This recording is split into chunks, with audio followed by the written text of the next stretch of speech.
Preparatory ಪರೀಕ್ಷೆಯ paper leak ಆಗಿದೆ. ಪದೇ ಪದೇ ಪೇಪರ್ ಲೀಕ್ ಆಗ್ತಾ ಇದ್ರೂ ಕೂಡ ನಿರ್ದೇಶಕರು ಮೌನಕ್ಕೆ ಜಾರಿದ್ದಾರೆ, ಉತ್ತರ ಕೊಡೋದಕ್ಕೆ ನಿರಾಕರಿಸ್ತಾ ಇದ್ದಾರೆ.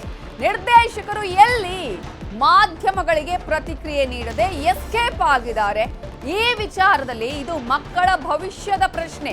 ಈಗಾಗಲೇ ಪ್ರಿಪರೇಟರಿ ಎಕ್ಸಾಮ್ನ ಪ್ರಶ್ನೆ ಪತ್ರಿಕೆಗಳೇ ಇಲ್ಲಿ ಈ ರೀತಿಯಾಗಿ ಲೀಕ್ ಆದ್ರೆ ಮುಂದೆ ಫೈನಲ್ ಎಕ್ಸಾಮ್ ಕತೆ ಏನು ಅನ್ನುವಂತಹ ಪ್ರಶ್ನೆ ಇಲ್ಲಿ ಈಗಾಗಲೇ ನಿರ್ದೇಶಕರು ಇದರ ಬಗ್ಗೆ ಯಾವುದೇ ರೀತಿಯಾಗಿ ತಲೆ ಕೆಡಿಸಿಕೊಂಡ ಹಾಗೆ ಕಾಣಿಸ್ತಾ ಇಲ್ಲ. ಅಡಗಿ ಕೂತಿದ್ದಾರೆ PU ಬೋರ್ಡ್ ಡೈರೆಕ್ಟರ್. ನಿರ್ದೇಶಕರ ಬೇಜವಾಬ್ದಾರಿಯ ಪರಮಾವಧಿ ಇದು. ಮಾಧ್ಯಮಗಳಿಗೂ ಪ್ರತಿಕ್ರಿಯೆ ನೀಡಲಾಗದೆ ಎಸ್ಕೇಪ್ ಆಗ್ತಾ ಇದ್ದಾರೆ. ವಿದ್ಯಾರ್ಥಿಗಳ ಭವಿಷ್ಯದ ಆತಂಕದಲ್ಲಿದ್ದಾರೆ, ಅವರ ಮನೆಯವರಾಗಿರ್ಬೋದು, ಅವ್ರ ವಿದ್ಯಾರ್ಥಿಗಳಾಗಿರ್ಬೋದು. ಆದ್ರೆ ನಿರ್ದೇಶಕರು ಮಾತ್ರ ಯಾವುದೇ ಕಾರಣಕ್ಕೂ ನಾನು ಪ್ರತಿಕ್ರಿಯೆ ಕೊಡಬಾರ್ದು ಅಂತ ಡಿಸೈಡ್ ಮಾಡ್ಕೊಂಡಿದ್ದಾರೆ ಅಂತ ಅನ್ಸುತ್ತೆ.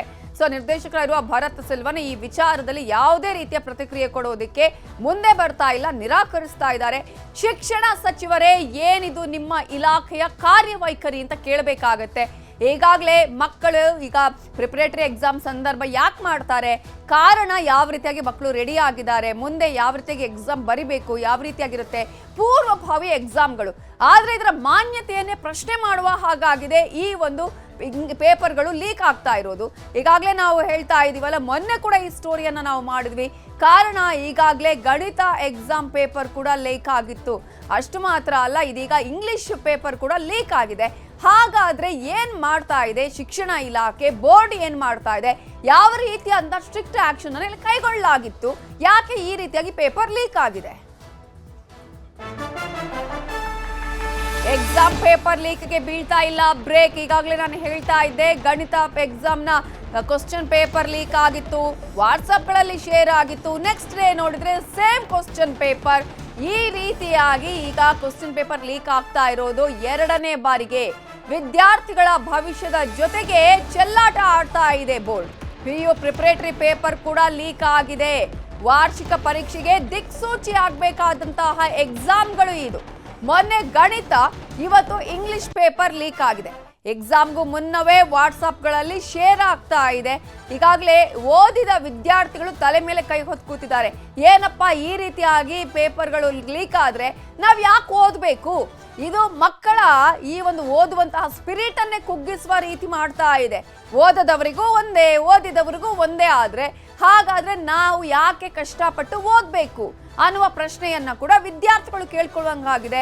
ಅವರಿಗೆ ಇರುವಂತಹ ಈ ರೀತಿಯಾದಂತಹ ಒಂದು ಆತ್ಮಸ್ಥೈರ್ಯವನ್ನ ಕುಗ್ಗಿಸುವ ರೀತಿಯಾಗಿ ಈ ರೀತಿಯ ಪೇಪರ್ ಲೀಕ್ಗಳು ಆಗ್ತಾ ಇದೆ. ವಿದ್ಯಾರ್ಥಿಗಳ ಭವಿಷ್ಯದ ವಿಚಾರ ಕೂಡ ಹೌದು ಇದು.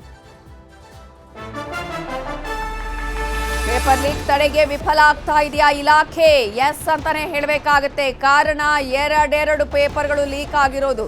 ಆದ್ರೆ ಇದರ ಬಗ್ಗೆ ಏನಾದ್ರೂ ಮಾಹಿತಿ ಕೇಳಕ್ ಹೋದ್ರೆ ಇದಕ್ಕೆ ಉತ್ತರ ಕೊಡಿ ಅಂತ ಹೇಳಿದ್ರೆ ಬೋರ್ಡ್ನ ನಿರ್ದೇಶಕರಂತೂ ಸುತಾರಾಮ್ ಒಪ್ತಾ ಇಲ್ಲ. ಹಾಗಾದ್ರೆ ಯಾರಿಂದ ತಪ್ಪಾಯಿತು? ಲೀಕ್ಗೆ ಕಾರಣ ಯಾರು? ಮುಖ್ಯ ಪರೀಕ್ಷೆ ಮೇಲೂ ಕೂಡ ಇದೀಗ ಪೇಪರ್ ಲೀಕ್ನ ಕರಿನೆರಳು ಬಿದ್ದಿದೆ. ಒಂದೇ ವಾರದಲ್ಲಿ ಎರಡು ಕ್ವಶನ್ ಪೇಪರ್ ಲೀಕ್ ಆಗಿದೆ. ಎರಡು ಸಬ್ಜೆಕ್ಟ್, ಒಂದು ಗಣಿತ ಮತ್ತೊಂದು ಇಂಗ್ಲಿಷ್. ಹಾಗಾದ್ರೆ ಇದರ ಹಿಂದೆ ಯಾರಿದ್ದಾರೆ? ಯಾರ ಕೈವಾಡ ಇದೆ? ಯಾರು ಈ ರೀತಿಯಾಗಿ ಮಾಡ್ತಾ ಇದ್ದಾರೆ? ಸಮಗ್ರ ತನಿಖೆಗೆ ಶಿಕ್ಷಣ ಇಲಾಖೆ ಇದೀಗ ಮುಂದಾಗಿದೆ. ಪ್ರಶ್ನೆ ಪತ್ರಿಕೆ ಜಾಲ ಹಿಡಿದು ಹೊರಟಿದೆ ಶಿಕ್ಷಣ ಇಲಾಖೆ. ಡೈರೆಕ್ಟರ್ ನೇತೃತ್ವದಲ್ಲಿ ಪ್ರತ್ಯೇಕ ಕಮಿಟಿಯ ರಚನೆಗೂ ಕೂಡ ಸಿದ್ಧತೆಯನ್ನ ಮಾಡಿಕೊಳ್ಳಲಾಗಿದೆ. ಎಲ್ಲ ಸಿದ್ಧತೆಗಳ ಆಗಿಯೇ ಎಕ್ಸಾಮ್ಗಳಾಗಬೇಕು. ಇದು ಗೊತ್ತಿರುತ್ತೆ, ಪ್ರತಿ ವರ್ಷ ಕೂಡ ಇಂತಹ ಘಟನೆಗಳಾಗತ್ತೆ ಅನ್ನೋ ಕಾರಣಕ್ಕಾಗಿಯೇ ಎಲ್ಲ ಸಿದ್ಧತೆಗಳು ಯಾವ ರೀತಿಯಾಗಿದೆ, ಯಾವುದೇ ರೀತಿಯಾಗಿ ಪೇಪರ್ಗಳು ಹೊರ ಹೋಗಬಾರ್ದು ಅನ್ನುವಂತಹ ಎಲ್ಲಾ ಕ್ರಮಗಳನ್ನ ಕೈಗೊಳ್ಳಬೇಕು. ಎಲ್ಲೆಲ್ಲಿಂದ ಏನಾಗುತ್ತೆ, ಯಾವ ರೀತಿಯಾಗಿ ಈ ರೀತಿಯಾಗಿ ಪೇಪರ್ ಲೀಕ್ ಆಗುತ್ತೆ ಅನ್ನೋದ್ರ ಬಗ್ಗೆ ಮಾಹಿತಿಯನ್ನ ಈಗ ಪಡ್ಕೊಳ್ಳೋದಕ್ಕೆ ಶಿಕ್ಷಣ ಇಲಾಖೆ ಹೊರಟಿರುವಂತದ್ದು. ಶಿಕ್ಷಣ ಇಲಾಖೆ ಡೈರೆಕ್ಟರ್ ನೇತೃತ್ವದಲ್ಲಿ ಪ್ರತ್ಯೇಕ ಕಮಿಟಿಯ ರಚನೆಗೂ ಕೂಡ ಸಿದ್ಧತೆಯನ್ನ ಇದೀಗ ಮಾಡಿಕೊಂಡಿದೆ. ಆದ್ರೆ ಆಗಿದ್ದ ಹೋಗಿದೆ. ಆದ್ರೆ ಮುಂದಿನ ದಿನಗಳಲ್ಲಿ ಈ ರೀತಿಯಾಗಿ ಫೈನಲ್ ಎಕ್ಸಾಮ್ಗೆ ಆಗದ ಹಾಗೆ, ಆನ್ಯುವಲ್ ಎಕ್ಸಾಮ್ ನಲ್ಲಿ ಆಗದ ಹಾಗೆ ನೋಡ್ಕೊಳ್ಬೇಕಾದಂತಹ ಮಹತ್ತರ ಜವಾಬ್ದಾರಿ ಇವರೆಲ್ಲರಿಗೂ ಕೂಡ ಇದೆ.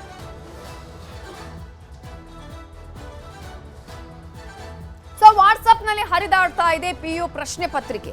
ಪ್ರಿಪರೇಟರಿ ಪ್ರಶ್ನೆ ಪತ್ರಿಕೆ ಪರೀಕ್ಷೆಗೂ ಮುನ್ನವೇ ಇದೀಗ ಪ್ರಶ್ನೆ ಪತ್ರಿಕೆ ಸಿಗ್ತಾ ಇದೆ ವಿದ್ಯಾರ್ಥಿಗಳಿಗೆ. ಪರೀಕ್ಷೆಗೆ ತಯಾರಿ ನಡೆಸಿ ಮಕ್ಕಳ ಪರಿಸ್ಥಿತಿ ಏನು ಅನ್ನುವಂತಹ ಪ್ರಶ್ನೆ ಈಗ ಇಲ್ಲಿ ಕಾರಣ ಮಕ್ಕಳು ಓದ್ಕೊಂಡಿರ್ತಾರೆ, ಈ ಸಲ ತುಂಬಾ ಚೆನ್ನಾಗಿ ಎಕ್ಸಾಮ್ ಅಲ್ಲಿ ಅಟೆಂಡ್ ಮಾಡಬೇಕು ಅಂತ ಹೇಳಿ ತುಂಬಾ ಚೆನ್ನಾಗಿ ಓದ್ಕೊಂಡಿರುವ ಮಕ್ಕಳ ಪರಿಸ್ಥಿತಿ ಏನು? ಸೊ ಈಗಾಗಲೇ ನಾವು ಗಮನಿಸ್ತಾ ಇದ್ವಲ್ಲ, ಪರೀಕ್ಷೆಗೆ ತಯಾರಿ ಮಾಡಿದ್ದಾರೆ ಮಕ್ಕಳು, ಪರೀಕ್ಷೆಗೆ ತಯಾರಿ ಮಾಡ್ಕೊಂಡಿದ್ರು.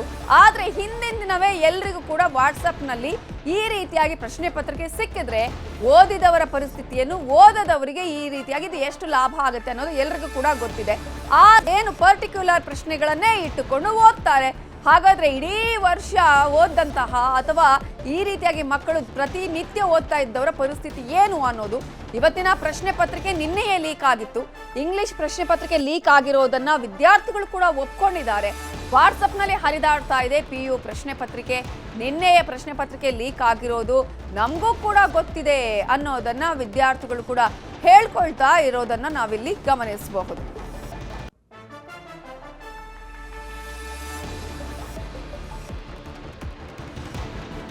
ವಿದ್ಯಾರ್ಥಿಗಳಂತೂ ಈಗಾಗಲೇ News18 ಮೂಲಕ ಕೂಡ ಆಗ್ರಹಿಸಿದ್ದಾರೆ, ಯಾವ ರೀತಿಯಾಗಿ ಈ ಒಂದು ಪ್ರಶ್ನೆ ಪತ್ರಿಕೆ ಲೀಕ್ ಆಗಿದೆ, ನಮ್ಮ ಪರಿಸ್ಥಿತಿ ಏನು ಅಂತ ಕೂಡ ಮಕ್ಕಳು ಕೂಡ, ವಿದ್ಯಾರ್ಥಿಗಳು ಕೂಡ ಪ್ರಶ್ನೆಯನ್ನ ಮಾಡಿದ್ದಾರೆ. ಹಾಗಾದ್ರೆ ಯಾವ ರೀತಿಯಾಗಿ ಈ ಒಂದು ಪ್ರಶ್ನೆ ಪತ್ರಿಕೆ ಲೀಕ್ ಆಗಿದೆ, ನಿನ್ನೆ ಲೀಕ್ ಆದಂತಹ ಪ್ರಶ್ನೆ ಪತ್ರಿಕೆಗೂ ಇವತ್ತು ಎಕ್ಸಾಮ್ಗೆ ಕೊಟ್ಟಂತಹ ಪ್ರಶ್ನೆ ಪತ್ರಿಕೆಗೂ ಸಾಮ್ಯತೆ ಇರೋದನ್ನ ಕೂಡ ನಾವಿಲ್ಲಿ ಗಮನಿಸಬಹುದು. ಅದರ ಬಗ್ಗೆ ಪ್ರತ್ಯಕ್ಷ ವರದಿಯನ್ನ ಕೊಟ್ಟಿದ್ದಾರೆ ನಮ್ಮ ರಿಪೋರ್ಟರ್ ಕಾರ್ತಿಕ್. ದ್ವಿತೀಯ PUC ಪೂರ್ವ ಸಿದ್ಧತಾ ಪರೀಕ್ಷೆ ನಡೀತಾ ಇದೆ. ಆದ್ರೆ ಪರೀಕ್ಷೆ ನಡೆಯುವಂತ ಸಂದರ್ಭದಲ್ಲಿ ಪರೀಕ್ಷೆಗೂ ಮುನ್ನ ದಿನವೇ ಪೇಪರ್ಗಳು ಲೀಕ್ ಆಗ್ತದೆ, ಕ್ವಶನ್ ಪೇಪರ್ ಲೀಕ್ ಆಗ್ತದೆ. ಈ ಒಂದು ವಿಚಾರಕ್ಕೆ ಸಂಬಂಧಪಟ್ಟಂತೆ ಸಾಕಷ್ಟು ಆಕ್ಷೇಪಗಳು ಕೂಡ ವ್ಯಕ್ತವಾಗ್ತಾ ಇದೆ. ಇವತ್ತು ನಡೆದಂತ ಇಂಗ್ಲಿಷ್ ಪರೀಕ್ಷೆಯ ಪ್ರಶ್ನೆ ಪತ್ರಿಕೆಯು ಕೂಡ ನಿನ್ನೆಯೇ ಲೀಕ್ ಆಗಿತ್ತು. ಇದಕ್ಕೆ ಸಂಬಂಧಪಟ್ಟಂತೆ News18 ಕೂಡ ವರದಿಯನ್ನು ಬಿತ್ತರಿಸಿತ್ತು. ಈ ವಿಚಾರಕ್ಕೆ ಸಂಬಂಧಪಟ್ಟಂತೆ ವಿದ್ಯಾರ್ಥಿಗಳನ್ನ ಮಾತಾಡ್ತಾ ಹೋಗ್ತೀನಿ. ಈ ಒಂದು ಎಕ್ಸಾಮ್ ಇವತ್ತು ಇಂಗ್ಲಿಷ್ ಎಕ್ಸಾಮ್ ಆಗಿದೆ. ಆದ್ರೆ ಈ ಒಂದು ಎಕ್ಸಾಮ್ನ ಪ್ರಶ್ನೆ ಪತ್ರಿಕೆ ಏನಿದೆಯಲ್ಲ, ಕ್ವಶನ್ ಪೇಪರ್ ಇದೆಯಾ, ನಿನ್ನೆನೇ ಲೀಕ್ ಆಗಿದೆ. ಈ ರೀತಿ ಆದ್ರೆ ಈ ಒಂದು ಪರೀಕ್ಷೆಗೆ ಯಾವ ರೀತಿ ಮಾನ್ಯತೆ ಇರುತ್ತೆ ಅಂತ? ಸರ್, ತುಂಬಾ ಕಷ್ಟ ಆಗುತ್ತೆ ಒಂದ್ ಕಡೆಯಿಂದ. ಆದ್ರೆ ಇವತ್ತು ನಾಳೆ ಎಕ್ಸಾಮಿಗೆಲ್ಲ ಈಸಿ ಇರುತ್ತೆ. ನಾವು ಫೈನಲ್ ಎಕ್ಸಾಮಿಗೆ ಪ್ರಿಪೇರ್ ಆಗೋದಲ್ವಾ, ಎಲ್ಲ ಪ್ರಿಪೇರ್ ಆಗೋಣ ಅಂತ ಹೋಗ್ತೀವಿ, ಸಿಕ್ಕಿರೋದು ಪೇಪರ್ ಈಸಿ ಇರುತ್ತೆ. ಬೇರೆ ಬೇರೆ ಭಾಗದಲ್ಲಿ ಈ ರೀತಿಯಾಗಿ ಕ್ವಶನ್ ಪೇಪರ್ ನ ಒಂದಿನ ಮುಂಚಿತವಾಗಿ ಕೊಟ್ಬಿಡ್ತಾರೆ ಅಥವಾ ಅದನ್ನ ಲೀಕ್ ಮಾಡ್ತಾರೆ ಉದ್ದೇಶಪೂರ್ವಕವಾಗಿ. ಈ ಪರೀಕ್ಷೆಗಿರುವಂತ ಮಾನ್ಯತೆ ಕಡಿಮೆ ಆಗೋದಿಲ್ವಾ? ನೀವು ಓದ್ಕೊಂಡು ಬಂದು ಪರೀಕ್ಷೆ ಬರೀಬೇಕು ಅನ್ನುವಂತ ದೃಷ್ಟಿಕೋನದಲ್ಲಿ ಇರ್ತೀರಿ. ಆದ್ರೆ ಒಂದಿಷ್ಟು ವಿದ್ಯಾರ್ಥಿಗಳಿಗೆ ಮೊದಲೇ ಕ್ವಶನ್ ಪೇಪರ್ ಕೊಟ್ಬಿಡ್ತಾರೆ. ಹೌದು, ನಾವು ಓದ್ಕೊಂಡ್ ಬಂದಿರೋರಿಗೆ ಕಡಿಮೆ ಬರುತ್ತೆ. ಆದ್ರೆ ನಿನ್ನೆ ನೈಟೇ ಸಿಕ್ಕಿರೋರಿಗೆ ಟಾಪಲ್ಲಿ ಬರ್ತಾರೆ, ಅವಾಗ ನಮಗೂ ಡಿಸ್ಅಡ್ವಾಂಟೇಜ್ ಆಗುತ್ತೆ. ನಿಮಗೆ ಯಾವಾಗ ಗೊತ್ತಾಯ್ತು ಈ ಕ್ವಶನ್ ಪೇಪರ್ ಲೀಕ್ ಆಗಿರೋದು? ಯಾವಾಗ ಗೊತ್ತಾಯ್ತು? ನಮಗೆ CS ಪೇಪರ್, ಮ್ಯಾಥ್ಸ್, ಇಂಗ್ಲಿಷ್ ಎಲ್ಲ ಸಿಗ್ತಾ ಇರುತ್ತೆ. ನಿಮಗೆ ಕ್ವಶನ್ ಪೇಪರ್ ಲೀಕ್ ಆಗಿರೋದು ಗೊತ್ತಿತ್ತಾ? ನಮಗೆ ಒಂದ್ ಎರಡ್ ಮೂರ್ ದಿನದಿಂದ ಗೊತ್ತಿತ್ತು. CS ಮ್ಯಾಥ್ಸ್ ಎಕ್ಸಾಮ್ ಇಂದ ಎಲ್ಲ ಸಿಕ್ಕಿತ್ತು. ಬೇರೆ ಕಾಲೇಜ್ಗಳಿಂದ ನಮ್ಮ ಫ್ರೆಂಡ್ಸ್ ಅವರು ಶೇರ್ ಮಾಡ್ತಾ ಹಂಗ್ ಸಿಕ್ಕಿತ್ತು ಪೇಪರ್. ನಿನ್ನೆ ಲೀಕ್ ಆಗಿರುವ ಪ್ರಶ್ನೆ ಪತ್ರಿಕೆ ಏನಿದೆಯಲ್ಲ, ಅದರ ಪ್ರತಿ ನನ್ನ ಹತ್ರ ಇದೆ. ನಿಮ್ಮ ಹತ್ರ ಇರುವಂತ ಕ್ವಶನ್ ಪೇಪರ್ ಅಂದ್ರೆ ಇವತ್ತು ಕೊಟ್ಟಿರುವಂತ ಕ್ವಶನ್ ಪೇಪರ್ ತೋರಿಸಬಹುದಾ ನೀವು? ವಾಟ್ಸ್ಆಪ್ ಅಲ್ಲಿ ಸಿಕ್ಕಿರೋದು ಸರ್ ನಮಗೆ ನಿನ್ನೆ ನಂಬರ್ ಇಂದ ನಮ್ಮ ಫ್ರೆಂಡ್ಸ್ ಎಲ್ಲ ಕಳ್ಸಿದ್ರು. ಬೇರೆ ಕಾಲೇಜ್ ಫ್ರೆಂಡ್ಸ್ ಎಲ್ಲ ಕಳ್ಸಿದ್ರು ನಮ್ಗೆ. ಹಂಗೆ ನಾವು ಬೇರೆಯವ್ರಿಗೆಲ್ಲ ಕಳ್ಸ್ಕೊಂಡು ಹಂಗೆ. ಈಗ ಪೂರ್ವ ಸಿದ್ಧತಾ ಪರೀಕ್ಷೆಯಲ್ಲೇನೋ ಆಗಿದೆ, ಆದ್ರೂ ಕೂಡ ಇದನ್ನ ಅಂದ್ರೆ ಸುಲಭವಾಗಿ ಬಿಡಬಾರ್ದು. ಯಾವ ಕಾರಣಕ್ಕಾಗಿ ಅಂತಂದ್ರೆ ಮುಂದೆ ಫೈನಲ್ ಎಕ್ಸಾಮ್ ಅಲ್ಲೂ ಕೂಡ ಇದೇ ತರ ಆದ್ರೆ ಅರ್ಹ ವಿದ್ಯಾರ್ಥಿಗಳಿಗೆ, ನಾವು ಕಷ್ಟಪಟ್ಟು ಓದಿ ಎಕ್ಸಾಮ್ ಬರಿತೀವಿ ಅಂತ ಅಂದ್ಕೊಂಡಂತವ್ರಿಗೆ ದ್ರೋಹ ಅಲ್ವಾ ಇದು? ಹೌದು, ದ್ರೋಹ. ಆದ್ರೆ ಎಲ್ಲಾರ್ಗು ಈಕ್ವಲ್ ಆಗಿರ್ಬೇಕು. ಇವರು ಗವರ್ಮೆಂಟ್ ಆಕ್ಷನ್ ಎತ್ಕೊಂಡಿದ್ರ ಮೇಲೆ ಒಂದ್ ಸ್ವಲ್ಪ ಸ್ಟ್ರಿಕ್ಟ್ ಮಾಡ್ಬಿಟ್ಟು CBSE ಬೋರ್ಡ್ ತರ ಕಂಡಕ್ಟ್ ಮಾಡಿದ್ರೆ ಚೆನ್ನಾಗಿರ್ತದೆ. ಅವಾಗ ಎಲ್ಲರಿಗೂ ಈಕ್ವಾಲಿಟಿ ಸಿಗ್ಬೋದು. ನೀವು ಎಕ್ಸಾಮ್ ಬರೆದಿದ್ರೆ ಇವತ್ತು? ಹೌದು, ಸೇಮ್ ಪೇಪರ್ ಬಂದಿತ್ತು. ನಿನ್ನೆ ರಾತ್ರಿನೇ ನಮ್ಗೆ ಹತ್ತತ್ರ ಲೀಕ್ ಆಗಿತ್ತು, ಈ ಪೇಪರ್ ಎಲ್ಲ ಸಿಕ್ಬಿಟ್ಟಿತ್ತು. ನಿನ್ನೆ ನಿಮ್ಗೆಲ್ಲ ಸಿಕ್ಬಿಟ್ಟಿತ್ತ ಪೇಪರ್ ಆಗಿದ್ರೆ? ಆಲ್ಮೋಸ್ಟ್ ಹತ್ತತ್ರ ಎಲ್ಲಾರ್ಗು ಸಿಕ್ಬಿಟ್ಟಿತ್ತು. ಹೇಳ್ತಾರೆ ಎಲ್ಲಾರು ಸಿಕ್ಕಿಲ್ಲ ಇನ್ನು ಅಂತ. ಎಲ್ಲಾರ್ಗು PUC, CBSE ಎಲ್ಲಾರವ್ರಿಗೂ ಸಿಕ್ಬಿಟ್ಟಿದೆ ಈ ಪೇಪರ್ ಆಲ್ರೆಡಿ. ಇವತ್ತಿನ ಈ ಎಕ್ಸಾಮ್ಗೆ ಇರೋ ವ್ಯಾಲ್ಯೂ ಏನು ಅಂತ ಆಗಿದ್ರೆ? ಇಲ್ಲ, ಆಕ್ಚುಲಿ ಹೇಳ್ಬೇಕಂದ್ರೆ ಈ ಪೇಪರ್ ನಾವು ಓದ್ಕೊಂಡಿರಂಗೆ ಬಂದಿತ್ತು. ಹೆಂಗೆ ಈ ಪೇಪರ್ ಸಿಗಕ್ಕಿಂತ ಮುಂಚೆ ಏನೇನು ಓದಿಸಿದ್ರು ಅದೇ ಬಂದಿದೆ. ಆದ್ರೆ ಈ ಪೇಪರ್ ಲೀಕ್ ಆಗಿರೋದು ಎಷ್ಟೋ ಜನ ಬೇರೆ ಚಿಟ್ ಗಿಟ್ ಆ ತರ ಬರ್ಕೊಂಡೋಗಿ ಮುಂಚೆನೆ ಇಲ್ಲ ಬೆಳಿಗ್ಗೆನೆ ಪೇಪರ್ ಮೇಲೆ ಬರ್ಕೊಂಡು ಹೋಗ್ಬಿಟ್ಟು ಆ ತರ ಮಾಡ್ಕೊಂಡ್ಬಿಟ್ಟು ಲೈಟ್ ಆಗಿ ನಮ್ ರಿಸಲ್ಟ್ಸ್ ಕಡಿಮೆ ಆದಾಗ ಪ್ರಾಂಪ್ಟ್ ಆಗಿ ಬರ್ದಿದ್ವಿ ನಾವು. ನಮ್ ರಿಸಲ್ಟ್ ಎಲ್ಲೋ ಒಂದ್ ಕಡೆ ಕಡಿಮೆ ಆಗುತ್ತೆ, ಅವರು ಯಾವ್ದೋ ಶ್ರಮ ಪಡೆದಲ್ಲೇ ಬರ್ದಿರೋದು ಅಂತ ಅನ್ಸುತ್ತೆ ಅಷ್ಟೇ ನಂಗೆ. ಇದು ವಿದ್ಯಾರ್ಥಿಗಳು ಹೇಳ್ತಾ ಇರ್ತಕ್ಕಂಥದ್ದು. News18 ಮಾಡ್ತಿರುವಂತಹ ರಿಯಾಲಿಟಿ ಚೆಕ್ ನಲ್ಲಿ ಗೊತ್ತಾಗ್ತಾ ಇರುವಂತದ್ದು ಏನಪ್ಪಾ ಅಂತಂದ್ರೆ, ನಿನ್ನೆ ಲೀಕ್ ಆಗಿರ್ತಕ್ಕಂಥ ಕ್ವಶನ್ ಪೇಪರ್ ಮತ್ತೆ ಇವತ್ತು ಏನು ವಿದ್ಯಾರ್ಥಿಗಳಿಗೆ ಪ್ರಶ್ನೆ ಪತ್ರಿಕೆಯನ್ನ ಕೊಡಲಾಗಿದೆಯಲ್ಲ, ಅದು ಒಂದೇ ಇರುವಂತದ್ದು. ಹಾಗಾಗಿ PU ಬೋರ್ಡ್ ಕೂಡ ಈ ಬಗ್ಗೆ ಎಚ್ಚೆತ್ತುಕೊಳ್ಬೇಕಾಗತ್ತೆ. ಯಾವ ಕಾರಣಕ್ಕಾಗಿ ಅಂತಂದ್ರೆ, ಈ ರೀತಿಯ ಒಂದು ಸ್ಟೇಟ್ ಲೆವೆಲ್ ಅಲ್ಲಿ ನೀವು ಎಕ್ಸಾಮ್ ಅನ್ನ ಕಂಡಕ್ಟ್ ಮಾಡ್ತೀರಿ ಅಂತಂದ್ರೆ ಯಾವ ಕಾರಣಕ್ಕಾಗಿ ಹಿಂದಿನ ದಿನವೇ ನೀವು ಕ್ವಶನ್ ಪೇಪರ್ ಲೀಕ್ ಆಗೋದಕ್ಕೆ ಬಿಡ್ತೀರಿ ಅನ್ನುವಂತ ಪ್ರಶ್ನೆಯೂ ಕೂಡ ಎದುರಾಗ್ತಾ ಇದೆ. ಜೊತೆಗೆ ಈ ರೀತಿಯ ಪೂರ್ವ ಸಿದ್ಧತಾ ಪರೀಕ್ಷೆಗಳ ಮಾನ್ಯತೆಯ ಬಗ್ಗೆಯೂ ಕೂಡ, ಅದರ ಮಾನ್ಯತೆ ಬಗ್ಗೆಯೂ ಕೂಡ ಈಗ ಪ್ರಶ್ನೆ ಉದ್ಭವ ಆಗ್ತಾ ಇರ್ತಕ್ಕಂಥದ್ದು. ಕ್ಯಾಮರಾ ಪರ್ಸನ್ ವೆಂಕಟೇಶ್ವರ ಜೊತೆ ಕಾರ್ತಿಕ್, ನ್ಯೂಸ್ 18 ಕನ್ನಡ, ಬೆಂಗಳೂರು. ಬೆಂಗಳೂರಲ್ಲಿ ವಿದ್ಯಾರ್ಥಿಗಳು ಹೇಳಿದಂತಹ ವಿಚಾರ ಜೊತೆಗೆ ರಿಯಾಲಿಟಿ ಚೆಕ್ ಮಾಡುವಂತಹ ಸಂದರ್ಭದಲ್ಲಿ ಸೇಮ್ ಪೇಪರ್ಗಳು ಇದ್ದಿದ್ದನ್ನು ಕೂಡ ಇಲ್ಲಿ ಗಮನಿಸಬಹುದು. ಅದೇ ರೀತಿಯಾಗಿ ಕಲಬುರಗಿಯಲ್ಲೂ ಕೂಡ PUC ಪ್ರಿಪರೇಟರಿ ಪ್ರಶ್ನೆ ಪತ್ರಿಕೆ ಲೀಕ್ ಆಗಿರೋದ್ರ ಬಗ್ಗೆ ನ್ಯೂಸ್ 18 ಜೊತೆಗೆ ಮಕ್ಕಳು ಮಾತಾಡಿದ್ದಾರೆ. ಪದೇ ಪದೇ ಈ ರೀತಿ ಪ್ರಶ್ನೆ ಪತ್ರಿಕೆ ಲೀಕ್ ಔಟ್ ಆದ್ರೆ ನಮಗೆ ತೊಂದರೆ ಆಗುತ್ತೆ, ಓದುವ ವಿದ್ಯಾರ್ಥಿಗಳಿಗೆ ಅನ್ಯಾಯ ಆಗುತ್ತೆ ಅಂತ ಹೇಳಿದ್ದಾರೆ. ಇದರ ಬಗ್ಗೆ ನಮ್ಮ ರಿಪೋರ್ಟರ್ ಅಲ್ಲಿಂದ ರಿಯಾಲಿಟಿ ಚೆಕ್ ಅನ್ನು ಕೂಡ ಮಾಡಿ ವಿದ್ಯಾರ್ಥಿಗಳ ಜೊತೆ ಮಾತನಾಡಿದ್ದಾರೆ. ನಿಜವಾಗಿ ಇವತ್ತು ನಾವೇನು ಇಂಗ್ಲಿಷ್ ವಿಷಯದ ಪೇಪರ್ನ ಪ್ರಿಪರೇಟರಿನ ನಾವೆಲ್ಲರೂ ಏನು ಬರ್ದಿದ್ದೀವಿ, ಆ ಪೇಪರ್ ನಿನ್ನೆನೆ ಲೀಕ್ಔಟ್ ಆಗಿದೆ ಅಂತಕ್ಕಂಥ ಸುದ್ದಿಗಳು ಅಥವಾ ನಮ್ಮ ಫ್ರೆಂಡ್ಸ್ನ ಒಂದಿಷ್ಟು ಜನ ನೋಡಿದ್ದಾರೆ ಅಂತ ಹೇಳ್ತಿದ್ದಾರೆ. ಹಾಗಾಗಿ ನಾವು ನಿಜವಾಗಿ ಓದೋರಿಗೆ ಅನ್ಯಾಯ ಮಾಡ್ದಂಗೆ ಆಗ್ತಿದೆ. ಈ ಪ್ರಿಪರೇಟರಿ ಪೇಪರ್ ಲೀಕ್ ಆದಂಗೆ ಇನ್ನ ಆನ್ಯುವಲ್ ಎಕ್ಸಾಮ್ ಪೇಪರ್ನ ಲೀಕ್ ಮಾಡಿದ್ರೆ ನಾವು ನಿಜವಾಗಿ ಓದೋರಿಗೆ ಅನ್ಯಾಯ ಮಾಡ್ದಂಗೆ ಆಗ್ತದೆ. ಮುಂದೆ ಬರುವಂತಹ ನೆಕ್ಸ್ಟ್ ಪ್ರಿಪರೇಟರಿ ಹಾಗೂ ಇನ್ನು ಆನ್ಯುವಲ್ ಎಕ್ಸಾಮ್ನು ಸಹ ಬಹಳ ಮುಂದೆ ಸ್ಟ್ರಿಕ್ಟ್ ಆಗಿ ಎಕ್ಸಾಮ್ ಅನ್ನ ನಡೆಸಬೇಕು ಅಂತ ಹೇಳ್ತೇನೆ. ನನ್ನ ಫ್ರೆಂಡ್ ಹೇಳಿದ್ಲು ಎಕ್ಸಾಮ್ ಪೇಪರ್ ಲೀಕ್ಔಟ್ ಆಗಿದೆ ಅಂತ. ನಾನು ಇದೇನು ಓದ್ಬೇಡ ಅಂತ ಅಂದೆ. ಅಂದ್ರೆ ನಿಮ್ಗೆ ಗೊತ್ತಾಗಿತ್ತು ಆಗಿ ಬಂದಿದ್ದಂತೆ. ನಿನ್ನೆ ನೋಡಿದ ಪೇಪರ್ ಇವತ್ತು ಬೆಳಗ್ಗೆ ಅದೇ ಸೇಮ್ ಇತ್ತು. ಸೇಮ್ ಪೇಪರ್ ಅದ. ಓಕೆ, ಏನ್ ಹೇಳಕ್ ಬಯಸ್ತೀರಮ್ಮ? ನೀವೆಲ್ಲ ಓದಿ ಎಲ್ಲ ಎಕ್ಸಾಮ್ ಬರೀತೀರಿ? ಎಲ್ಲ ಓದಿದ್ದಕ್ಕೂ ವೇಸ್ಟ್ ಆಗುತ್ತೆ ಸರ್. ಹಿಂಗೆಲ್ಲ ಚೀಟಿ ತಗೊಂಡು ಬರ್ತಾರೆ. ಅದು ಈ ತರ ಆಗ್ಬಾರ್ದು ಅಂತ. ಈ ತರ ಆಗ್ಬಾರ್ದು ಅಂತ ಗೌರ್ಮೆಂಟಿಗೆ ಎಲ್ಲ ಹಾಸ್ಟೆಲ್ ಹುಡುಗಿಯರು ನೋಡಿದ್ದಾರೆ. ಅವ್ರು ನಮ್ಮ ಫ್ರೆಂಡ್ಸ್ ಎಲ್ಲ ಬಂದು ನಮ್ಗೆ ಹೇಳಿದ್ರು ಲೀಕ್ಔಟ್ ಆಗಿದೆ, ನೋಡಿಸಿ ಬರೀ ಅಂತ ಅಂದ್ರು. ನಾನ್ ಬೇಡ ಅಂದೆ. ಆನ್ಯುವಲ್ ಎಕ್ಸಾಮ್ ಹಿಂಗ ಆಗಬಾರ್ದು. ಈ ತರ ಎಲ್ಲ ಆಗೋದ್ರಿಂದ ಹುಷಾರಿದ್ದ ವಿದ್ಯಾರ್ಥಿಗಳಿಗೆ ತುಂಬಾ ಕಷ್ಟ ಆಗುತ್ತದೆ. ಈ ತರ ಲಿಕೌಟ್ ಮಾಡಬಾರದು ಅಂತ ನನ್ನ ಅನಿಸಿಕೆ. ಗೌರ್ಮೆಂಟ್ ಕಡೆಯಿಂದ ನಾವು ಕೇಳ್ಕೊತೀವಿ, ಈ ತರ ಲಿಕೌಟ್ ಆಗಬಾರ್ದು, ಸ್ಟ್ರಿಕ್ಟ್ ಆಗಿ ಎಕ್ಸಾಮ್ ಕಂಡಕ್ಟ್ ಮಾಡ್ಬೇಕಂತ ಹೇಳುತ್ತೇನೆ. ಸಾಯಂಕಾಲ ವಾಟ್ಸ್ಆಪ್ ನಲ್ಲಿ ಆ ಪ್ರಶ್ನೆ ಪತ್ರಿಕೆ ಸೋರಿಕೆ ಆಗಿದ್ದು ಆ ವಾಟ್ಸ್ಆಪ್ ನಲ್ಲಿ ಹರಿದಾಡ್ತಿದೆ ಇವತ್ತು. ಆದ್ರಿಂದ ನಿನ್ನೆ ರಾತ್ರಿ ವಾಟ್ಸ್ಆಪ್ ನಲ್ಲಿ ಬರತಕ್ಕಂತ ಕ್ವಶನ್ ಪೇಪರ್ ಇವತ್ತು ಬೆಳಗ್ಗೆ ಇರುವಂತ ವಿದ್ಯಾರ್ಥಿಗಳು ಬರತಕ್ಕಂಥ ಕ್ವಶನ್ ಪೇಪರ್ ಎರಡು ಒಂದೇ ರೀತಿಯಾಗಿದೆ. ಅಂದ್ರೆ ಆ ವಾಟ್ಸ್ಆಪ್ ಬಳಿ ಇರುವಂತ ಪ್ರಶ್ನೆ ಪತ್ರಿಕೆ ಎಲ್ಲಿಂದ ಬಂತು, ಎಲ್ಲಿ ಯಾರು ಶೇರ್ ಮಾಡಿದ್ರು ಅನ್ನತಕ್ಕಂಥದ್ದು PUC ಬೋರ್ಡ್ ಅಲ್ಲಿ ಮನವಿ ಸಲ್ಲಿಸುವುದಾರೆ. ಅಂದ್ರೆ ದಯವಿಟ್ಟು ಈ ರೀತಿಯಾಗದ ಈ ಪೂರ್ವ ಸಿದ್ಧತಾ ಪರೀಕ್ಷೆಯಲ್ಲಿ ಈ ರೀತಿಯ ಪ್ರಶ್ನೆ ಪತ್ರಿಕೆ ಸೋರಿಕೆ ಆಗ್ತದೆ ಅಂದ್ರೆ ಮುಂದೆ ಬರುವಂತ ಆನ್ಯುವಲ್ ಪರೀಕ್ಷೆಯಲ್ಲಿ ಯಾವ ರೀತಿ ಆಗ್ಬಹುದು ಅನ್ನತಕ್ಕಂಥ ವಿದ್ಯಾರ್ಥಿಗಳಿಗೆ ಪ್ರಶ್ನೆ ಮಾಡುತ್ತಿದೆ. ಇಲ್ಲಿ ಪ್ರಾಮಾಣಿಕವಾಗಿ ಪರೀಕ್ಷೆ ಬರೀತಿರುವ ವಿದ್ಯಾರ್ಥಿಗಳಲ್ಲಿ ಇವತ್ತು ಗೊಂದಲಗಳನ್ನು ಅನುಮಾನಗಳನ್ನು ಮೂಡ್ತಾ ಇದೆ. ಇವತ್ತು PU ಬೋರ್ಡ್ ಮೇಲೆ ನಮ್ಮ ಅನುಮಾನ ಮೂಡುತ್ತಿದೆ. ಈ ರೀತಿ ಈಗಿರುವ ಪ್ರಶ್ನೆ, ಶಿಕ್ಷಣ ಸಚಿವರೇ ವಿದ್ಯಾರ್ಥಿಗಳು ಮಾತನಾಡಿದ್ದನ್ನ ಕೇಳಿದ್ರಿ, ಜೊತೆಗೆ ರಿಯಾಲಿಟಿ ಚೆಕ್ ಮಾಡುವಂತಹ ಸಂದರ್ಭದಲ್ಲಿ same to same question paper ಇದ್ದಿದ್ದನ್ನ ಕೂಡ ನಾವು ತೋರಿಸಿದ್ವಿ. ಹಾಗಾದ್ರೆ ಈಗ ಏನ್ ಹೇಳ್ತೀರಾ ಶಿಕ್ಷಣ ಸಚಿವರೇ? ಪ್ರಿಪರೇಟರಿ ಅನ್ನುವ ಕಾರಣಕ್ಕೆ ಇಲ್ಲಿ ನಿರ್ಲಕ್ಷ್ಯವನ್ನ ಮಾಡ್ತಾ ಇದ್ದೀರಾ, ಪರವಾಗಿಲ್ಲಪ್ಪ ಅಂತ ಹೇಳಿ ಆ ರೀತಿಯಾದಂತಹ ಒಂದು ಯೋಚನೆ ಏನಾದ್ರೂ ಇದೆಯಾ? ಅಲ್ಲ, ನಕಲು ತಡೆಯೋದಕ್ಕೆ ಇಲಾಖೆಯಲ್ಲಿ ವಿಫಲ ಆಯ್ತಾ ಅನ್ನೋದಕ್ಕೆ ಉತ್ತರವನ್ನ ಕೊಡಬೇಕಾಗಿದೆ.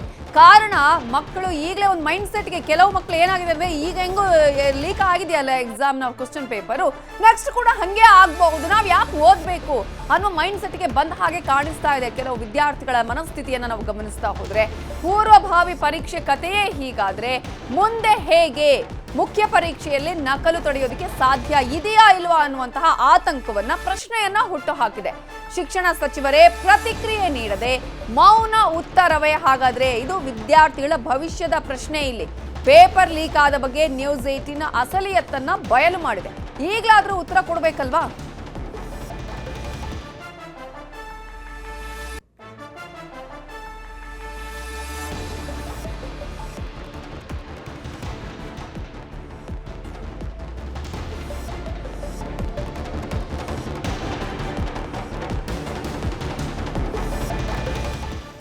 ಇದರ ಬಗ್ಗೆ ಈಗ ಕೃಪಾದ ಶಾಲಾ ಕಾಲೇಜುಗಳ ಒಕ್ಕೂಟದ ಅಧ್ಯಕ್ಷರಾಗಿರುವಂತಹ ಲೋಕೇಶ್ ತಾಳಿಕಟ್ಟೆ ಅವರು ಮಾತಾಡಿದ್ದಾರೆ. ಏನ್ ಹೇಳಿದ್ದಾರೆ ನೋಡೋಣ.